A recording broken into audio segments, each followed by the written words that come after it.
উৎসবের মধ্যে প্রতিবাদ হবে, প্রতিবাদের মধ্যে উৎসব হবে, এটাই এবছর পুজোর চরিত্র। আন্দোলন আরও বাড়ছে, আরও নানান জায়গায় ছড়িয়ে পড়ছে এবং আমরা আরও সংঘবদ্ধ হচ্ছি। আজকে দেবীপক্ষ শুরু। দেবীপক্ষ মানে আমরা সবাই জানি অশুভ শক্তির বিনাশ এবং অসুর নিধন। আমাদের এই অভয়ার ক্ষেত্রে এবং সমাজের বিভিন্ন ক্ষেত্রে যে অসুররা এখনও চলে ফিরে বেড়াচ্ছেন, যে অসুরদের এখনও শাস্তি হয়নি, তাদের নিধনের দাবিতে আমরা পথে নেমেছি। উৎসব উৎসবের মতো চলবে, কিন্তু প্রতিবাদ প্রতিবাদ মতো চলবে। উৎসবের মধ্যে প্রতিবাদ হবে, প্রতিবাদের মধ্যে উৎসব হবে, এটাই এবছর পুজোর চরিত্র। পুজোতে আমি নতুন জামা কাপড় কোনো বছরই কিনি না, এবছরও কিনবো না।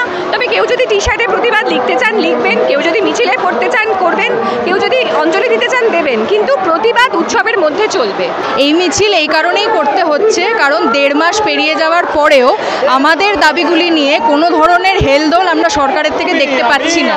এই মিছিল এই বার্তাই দেওয়ার চেষ্টা করছে, যেভাবে এর আগের মিছিলগুলোও করেছে, যে ওনারা যদি মনে করেন যে ওনাদের কথা না বলাতে আমাদের আন্দোলন কোথাও থেমে যাবে বা কম হয়ে যাবে, সেটা আসলে নয়।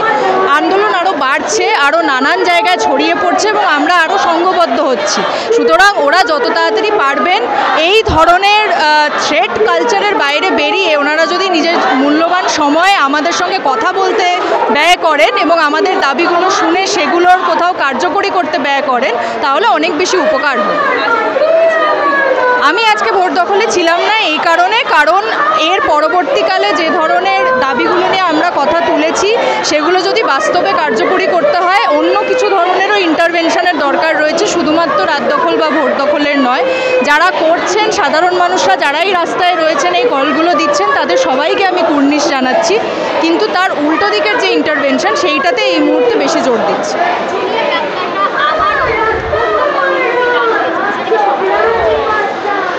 জুনিয়র ডাক্তাররা তাদের আন্দোলন কিভাবে নিয়ে যাবেন সেইটা একেবারেই তাদের ডিসিশন, কিন্তু আমি আশা রাখছি যে তাদের এই আন্দোলনে যে ধরনের অসুবিধাগুলো সরকারি হাসপাতালে হয়ে এসেছে, ইনফ্রাস্ট্রাকচার না থাকার কারণে, ঠিক মতন রিক্রুটমেন্ট না হওয়ার কারণে সাধারণ মানুষদের যে ভুক্তভোগী হতে হয়েছে, সেই দাবিগুলোও তাদের আন্দোলন থেকে পরবর্তীকালে নিশ্চয়ই উঠে আসবে, এইটারই আশা রাখি।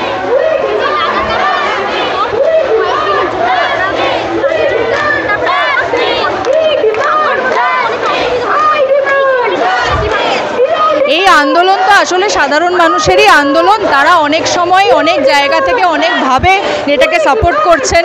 তারাই ঢাকবাদ্য নিয়ে আসার কথা ভাবছেন, কাসর ঘণ্টাও বাজাচ্ছেন, উলুও দিচ্ছেন।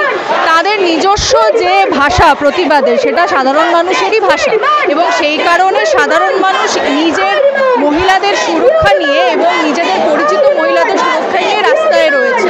তো এই যে ধরনের অসুবিধাগুলোর কথা বলা হচ্ছে, সেইগুলোর মধ্যে কোথাও সাধারণ মানুষ এই ধৈর্যের পরীক্ষাটাও দিচ্ছেন, তারা ধৈর্য রাখছেন, কারণ তারাও চাইছেন যে তাদের পরিচিত মহিলারা সুরক্ষিত থাকে। নারীর সুরক্ষাকে সুনিশ্চিত করার জায়গাটা কি আমরা হয়ে গেছে? কাজ শেষ হয়নি, তাই আমরা রাস্তায় আছি। যতদিন রাস্তায় থাকবো এবং এই প্রতিবাদ করবো, এবং মুখ্যমন্ত্রী তো আমাদের আশ্বাস দিয়েছেন, আমরা তো তার পথগুলো পরিষ্কার দেখতে চাই। এক্ষুনি কেন প্রশাসন বলছে না যে ওদেরকে আমরা পুরো সুরক্ষা দেব?